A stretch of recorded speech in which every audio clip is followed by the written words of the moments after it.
Bom, saudações, pessoal. Essa aqui vai ser praticamente a terceira aula. Ela é continuação do conforto do paciente. Lavagem de cabelo, tá? Os cuidados com os cabelos. Lavar quando necessário. Às vezes o paciente até pede para vocês. Pode ser feito durante o banho de leito. Secar os cabelos rapidamente para evitar resfriamento. Pentear e prender se necessário. Sempre proteger a cama e o cliente dos aventais, fugas de água, com resguardar impermeáveis. Se a lavagem se faz na cama, instalar o cliente na posição semi-foley. As costas e os ombros apoiados por uma ou duas almofadas e a cabeça inclinada para trás. Com certeza nós vamos dar um treinamento dessa lavagem de cabelo. Proteger o canal auditivo com compressas ou algodão. Envolver os ombros do cliente com um resguardo impermeável, um cobertor, uma toalha ou o que não deixe molhá-lo. A parte dos lençóis, né? Deixar cair extremidades de resguardo dentro do balde, enrolando bordas de cada lado. Molhar o cabelo com shampoo, friccionando suavemente o couro cabeludo. Enxaguar, recomeçar a operação. Secar o cabelo com toalha e retirar o resguardo do balde. O cuidado com a barba, gente. Às vezes o paciente ele fica pouco tempo, né? Ou às vezes ele pode apresentar uma barba assim. Não exagerada, é claro. Mas quando o cliente necessitar, a enfermagem deve ajudá-lo. Água morna amolecer os pelos. Usar loção ou sabonete. Passar o barbeador com movimentos curtos e firmes. No sentido do crescimento. Utilizar alguma loção se houver. Muitas vezes o próprio paciente traz ou os familiares, né? Ele já traz uma bolsinha contendo alguns pertences pessoais, certo? A unha, gente. A unha sempre limpar e cortar caso o paciente não consiga. É aquilo de dependência e independência. Ter cuidado com o paciente com diabetes. Caso as unhas sejam duras, colocar inércias em água morna durante um período de 10 a 15 minutos. É desaconselhável o uso de esmalte em clientes pré-cirúrgico. As mãos e as unhas, gente, trata-se de cuidados simples de lavagem das mãos. Vetores que favorecem a contaminação. As unhas são os receptores de bactérias. Propor ao cliente para lavar as mãos antes das refeições, antes de tomar o medicamento e antes de se deitar quando for necessário. Nesse caso, ele fala o medicamento oral, onde muitos de nós damos na mão do paciente. Coisa que raramente a gente vê fazendo, mas isso é o que é correto. A gente ensina o que é correto, tá, gente? Encher a bacia de água morna. Molhar e lavar as mãos com sabão neutro depois dos espaços interdigitais e a palma e as costas da mão. Aí teve um engasgo. Bom, gente, vamos corrigir um pouco. Interdigitais, entre os dedos. Há uma grande tendência de micose, porque os pacientes não conseguem enxugar interdigitais, né? E o acúmulo de líquido, né? Umidade, favorece fungos, certo? Enxaguar e secar por pressão com uma toalha. Pôr a mão do cliente sobre uma toalha, cortar as unhas e lixá-la, se necessário. Para as unhas dos pés, deve-se ter mesmos cuidados. Secar e limpar bem o espaço interdigitais. Lembrando, gente, que a passagem de um paciente no hospital pode ser de curto, médio e longo prazo, certo? O cuidado perineal.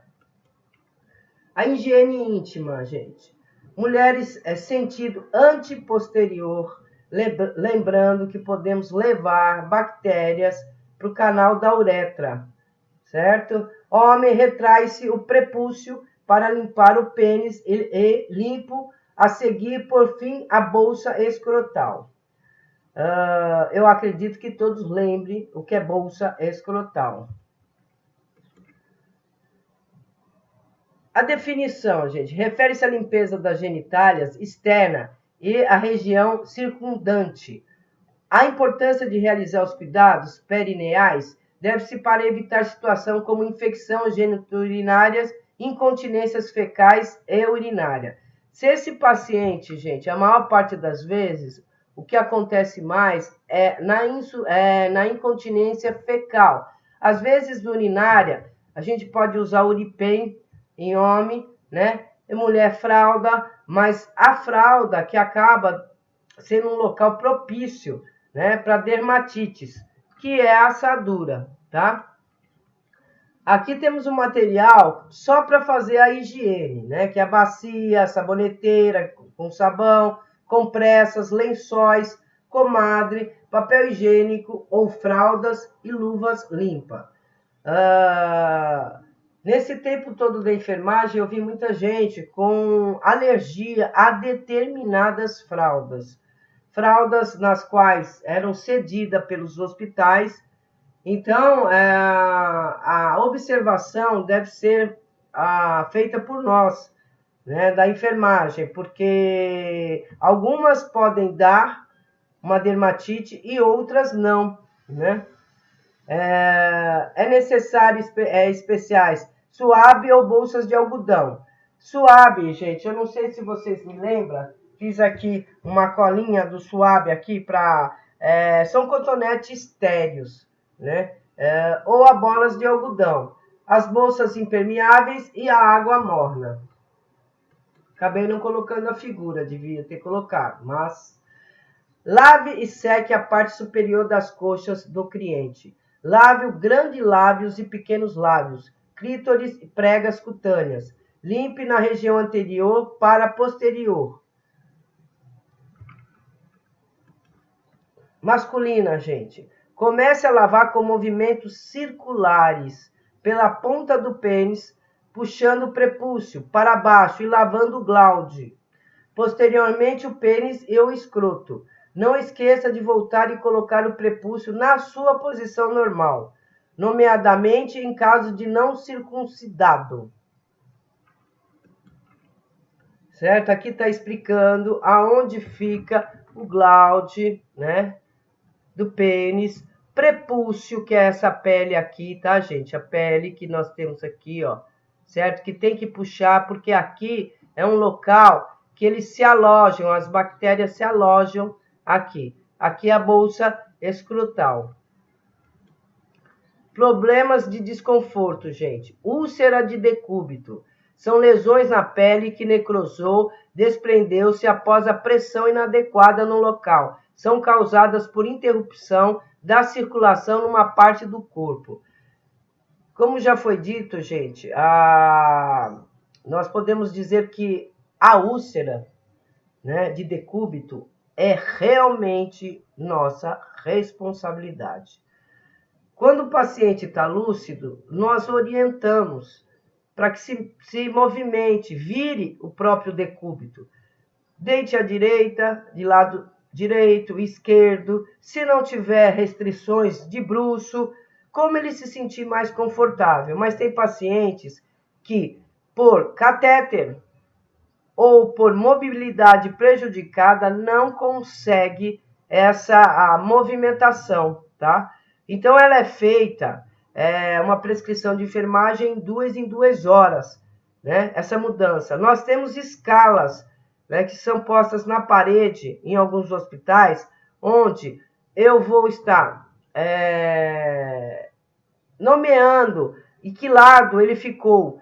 À esquerda, aí o reloginho vai estar mostrando a esquerda. Então, depois de 2 horas, eu vou ter que posicioná-lo à direita. Assim fica mais fácil da gente não esquecer em que posição deixou o paciente, né? Os fatores que podem anteceder, né, ou podem contribuir com essa úlcera de pressão é a umidade, a má nutrição, a desidratação, os distúrbios circulatórios, proeminências ósseas desprotegida do tecido adiposo, pelo emagrecimento. Por isso usamos, gente, travesseiros.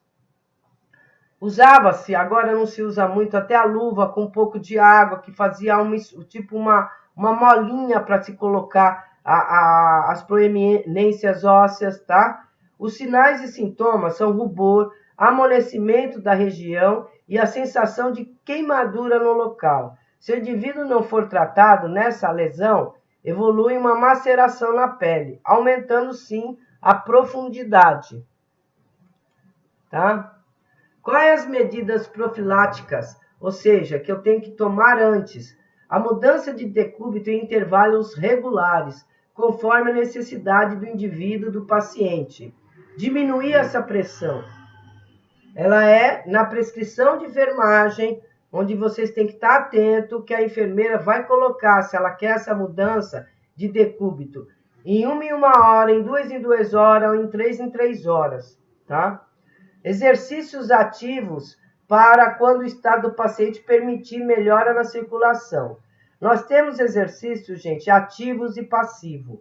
Aquele que eu faço no paciente e aquele que eu peço para ele esticar a perna, para ele mover o braço, tá? Então, esses exercícios ativos é pedido ao paciente. E os passivos é que eu faço no paciente, tá? Ajudo a melhorar aquela circulação. Manter a pele e as roupas do paciente limpas, secas, evitar escoriações e infecções. Manter roupas de camas esticadas e sem migalhas de comida. Uso de colchões especiais, o piramidal, que já foi falado para vocês, que é o conhecido como casca de ovo, né? Ou a caixinha do ovo, mas o certo é piramidal.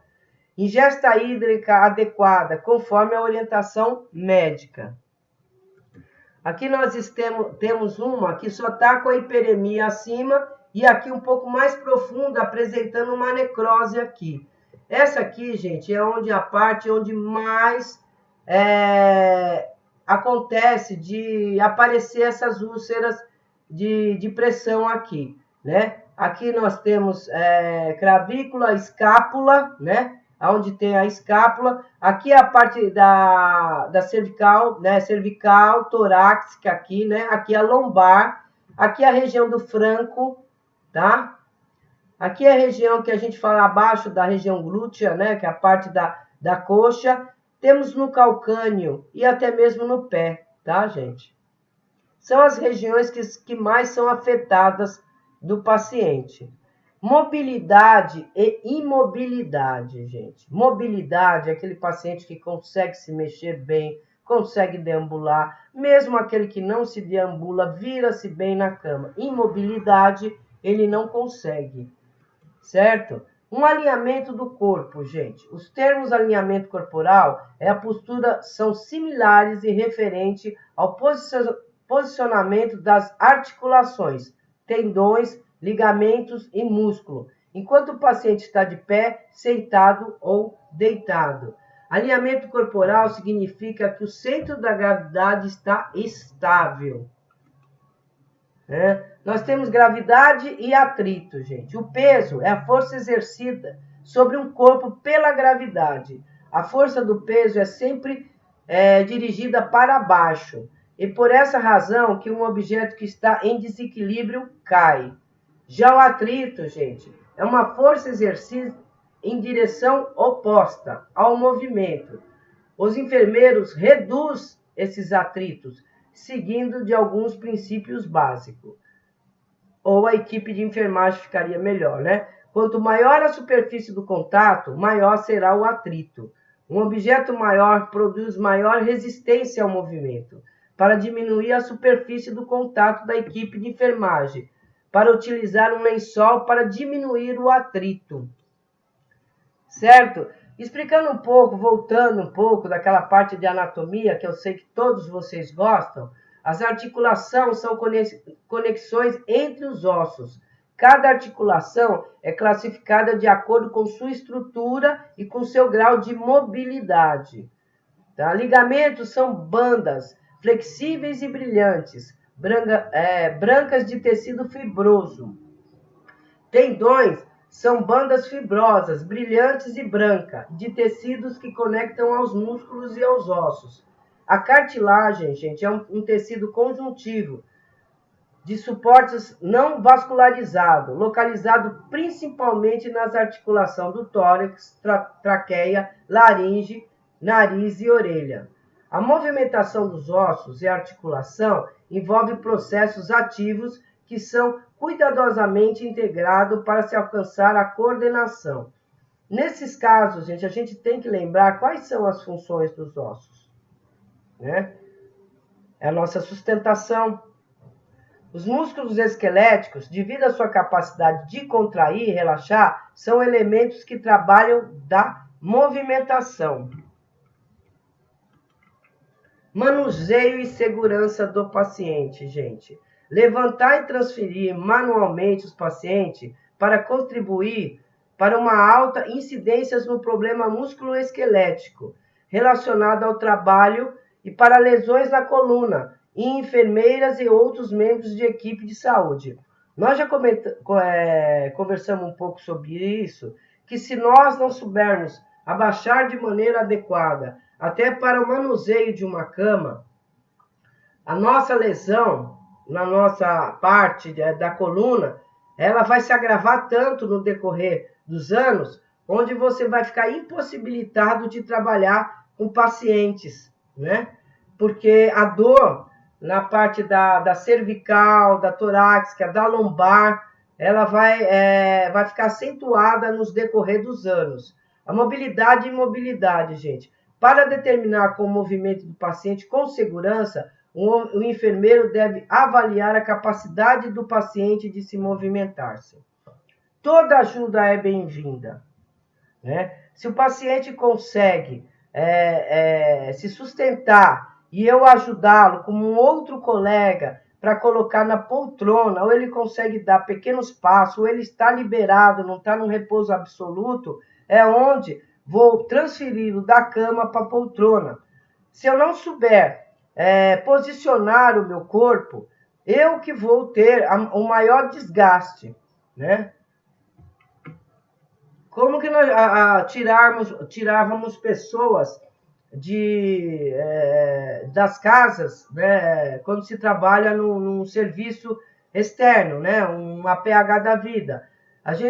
O paciente conseguia ficar sentado, então nós procurávamos uma cadeira que fosse uma cadeira que tivesse um bom suporte, colocávamos o paciente sentado, amarrávamos um lençol na cintura do paciente entre a cadeira para que ele não caia. E aí, um de cada lado levantava aquela cadeira e descia o paciente ou transferia ele de um quarto para a sala e da sala para o lugar de fora e do lugar de fora para nossa ambulância. Ou muitas vezes, paciente que nós não tinha mobilidade, nós procurávamos o lençol mais forte que tinha, né? Ou se o paciente principalmente fosse caquético, às vezes a gente não podia usar a prancha longa por causa do espaço que tinha nas residências, e assim nós levávamos ele em 4, né, cada um segurando uma ponta para a direção da ambulância. Certo? Conseguiram imaginar como que era feito? Alteração sistêmica. Gente, o que significa sistêmica?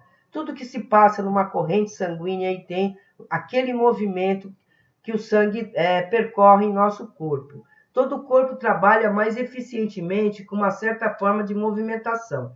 Quando existe uma alteração de mobilidade, cada sistema corporal está sob risco de comprometimento.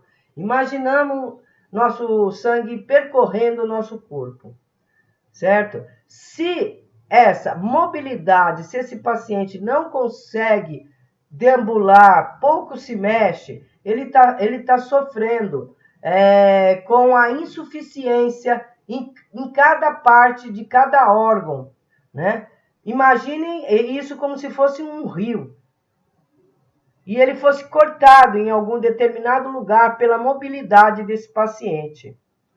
Alterações metabólicas, gente. A imobilidade compromete a função metabólica normal, reduz a taxa metabólica, altera o metabolismo dos carboidratos, gorduras, proteínas, causa desequilíbrios nos fluidos eletrolíticos, cálcios e provoca distúrbios gastrointestinal, como perda de apetite. E por aí a gente pode se colocar mais, né? Quadros de evacuações frequentes, que é diarreia, né? O paciente fica um paciente desidratado, tudo por alterações dele estar o quê? Mobilizado, né? Não podendo se mexer ou não podendo deambular. Então, o quanto que é importante, gente, a gente fazer essa manipulação no paciente, é claro, de acordo com o quadro do paciente, né? Isso tudo é avaliado, né? Às vezes o paciente sente muita dor e pede para que não mexa nele, né? Ou se mexer, a gente tem que estar sempre perguntando se aquela posição está mais confortável para eles. Certo? Alterações respiratórias também ocorrem, gente, quando o paciente está mobilizado. Pacientes que estão imóveis encontram sob alto risco de complicações respiratórias.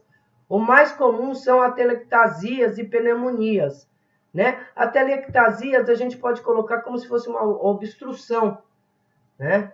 Pneumonia hipostática é porque o paciente não tem aquele movimento, né? O que a gente pode dizer, ficar muito tempo deitado, não consegue expelir as secreções que ficaram paradas ali. Por isso que já acabou dando a pneumonia, né? Alterações cardiovasculares também, hipotensão ortostática, é a hipotensão de postura, né? Leva alguns segundos e a pessoa tem uma hipotensão. No paciente mobilizado, ocorre uma diminuição de fluxo circulante, como acúmulo de sangue nas extremidades inferiores e redução da resposta autônoma. Os efeitos esqueléticos, gente. Contratura articulares. A imobilidade pode levar a contratura articulares. Uma contratura articular é uma condição anormal, possivelmente definida. Alterações tegumentares, quem não lembra, é pele, né? O nosso maior órgão que temos no corpo humano, né? Onde ocorre a úlcera de pressão. Uma úlcera por pressão é um comprometimento da pele que resulta de uma isquemia prolongada, né? Lembrando que vocês ainda vão ver em literaturas antigas, falando escara, que já disse que já está de desuso, né? Aqui nós temos gente, na região sacra, né? O paciente ficou muito tempo na posição dorsal, sem que não houve aí uma prescrição de enfermagem onde pudesse amenizar esse atrito e formou essa úlcera de pressão aí. Existe das mais leves, as mais moderadas e as mais graves. Com certeza, essa aqui é uma das graves. Os riscos da imobilidade, gente. Já falamos um pouquinho da parte metabólica, né? Que é realizar a coleta de dados, analisar o registro de ingesta e eliminação, avaliar o padrão dietético do paciente e suas preferências alimentares.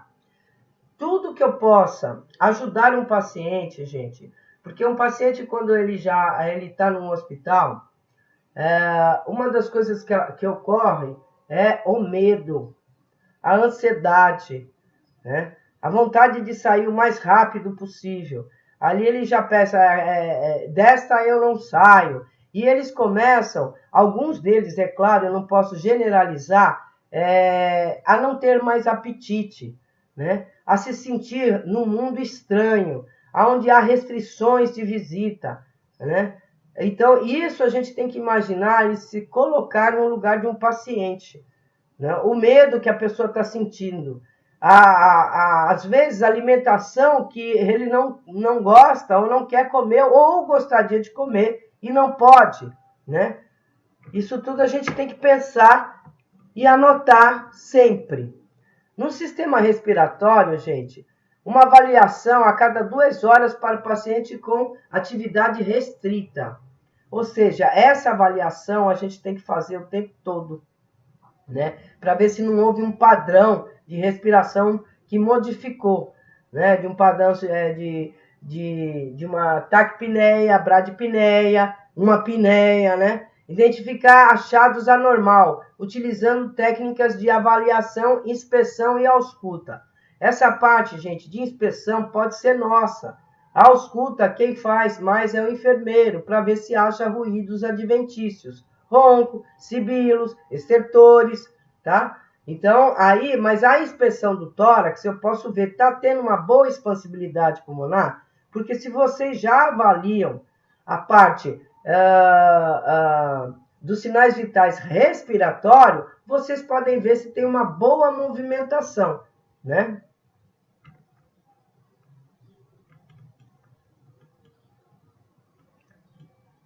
No sistema cardiovascular, gente, coleta de dados se o paciente está imobilizado. Edemas se descolam para regiões pendentes, logo se faz necessário uma avaliação do paciente. Um exemplo, muitos usam a fita métrica também para ver se está com edema, ou seja, a circunferência daquele paciente naquela perna aumentou ou não aumentou, tá? Pode dar a trombose profunda, por o paciente estar muito tempo imobilizado, e isso é grave. Coleta de dados, né, desse paciente, edemas, como a gente falou, né, e a trombose também, que acabou repetindo aqui. Escala de Braden, gente, vocês já devem ter escutado sobre, existe N e N escalas. A gente se perde na multidão de escalas. Às vezes fica até humanamente impossível guardar elas. Mas nós temos escalas, todas elas direcionadas, né? Por exemplo, na parte neurológica, Glasgow. Nós temos uma escala de Cincinnati também. Nós temos uma escala que tem escala propícia só no centro cirúrgico, né? Dependendo aonde vamos trabalhar, a gente grava melhor essas escalas. Muitas vezes, gente, em concurso, abrange a maioria das escalas. Então, a gente tem que estar sempre ativo nessa leitura de escala. Para que serve e como ela funciona. A escala de Braden, ela é muito utilizada em clínicas cirúrgicas, em clínica médica principalmente, gente, porque ali você vai poder saber se esse paciente está debilitado ou não debilitado. Não vou estar entrando na íntegra nessas escalas, mas é importante que vocês estejam vendo, né? O que ela avalia? Percepção, umidade, atividade, mobilidade, nutrição, tá? E outro, a fricção, né? Essa fricção, se esse paciente está completamente dependente da mudança da enfermagem. Tá? O músculo esquelético, gente. Identificar durante a coleta de dados a redução do tônus e da força muscular e perda da massa muscular. Gente, o que é mais fácil aqui que a gente possa ver é a força muscular. Num só aperto de mão que o paciente, ou quando eu vou levantar o paciente e ele segura na minha mão, se vocês pedirem, segura bem na minha mão e ele não conseguir ter força suficiente para apertar a sua mão, ele já está aí com uma força muscular diminuída, tá? A avaliação física não pode identificar osteoporose por desuso. Então, não consigo, só na avaliação física, saber se está com osteoporose ou não. O que ele quer dizer por desuso? A pessoa já não consegue mais se mexer, deambular, tá? E o que é muito importante, gente, que acaba a gente achando que é função de um e função de outro, que é a avaliação psicossocial desse paciente, tá? Esse paciente ele pode ter uma alteração de agressividade por fatores até metabólicos, ou ele pode estar também com essa agressividade por não querer estar naquele local, né? E está brigando facilmente. Então, compete a nós, gente, essa avaliação que a gente tem que fazer, essa carência que esse paciente tem, tá? Muitas alterações são funções fisiológicas do paciente. Lembrando, no hepatopata, às vezes ele tem uma agressividade, né? Lembrando também num paciente de Alzheimer, ele tem também essa agressividade, tá? E aí, aonde a gente também tem que detectar, escrever, né? E, digamos assim, ser mais calmo em relação a tudo isso, porque não é a própria pessoa que está tendo aquele surto. Como eu posso explicar para você? Por diversas funções fisiológicas prejudicada, a pessoa às vezes acaba sendo hostil, tá?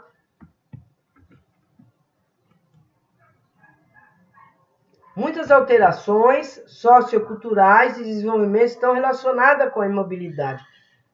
Se colocarmos um só segundo no local daquele paciente, nós vamos perceber como nós estaríamos. Se temos um paciente que está no hospital, às vezes querendo um pouco de água, ele vai depender tudo de alguém no CD. Ou se a minha situação deixa eu beber água. Né? Mudanças abruptas de personalidades frequentemente têm uma causa fisiológica, certo? As pessoas elas não são agressivas a maior parte do tempo, né? Elas são calmas, passivas, e no fim acaba se transformando lá. As reações comuns da imobilidade incluem aborrecimento, sentimentos de isolamento, depressão e raiva. São sentimentos que devem ser avaliados e contribuímos para diminuir aquela depressão, aquela raiva, tá? E onde, às vezes, tem paciente que não recebe nenhum familiar. Ele é colocado no hospital e nenhum familiar. Acabamos nos tornando as pessoas que eles vão conversar, vão estar mais seguro com a nossa presença, tá? Mas é importante o papel na família e uma avaliação psicossocial. Ufa! Hoje eu terminei. Mas não vai ficar só nesse espacinho, não. Eu já vou entrar em medicamento, administração de medicamento.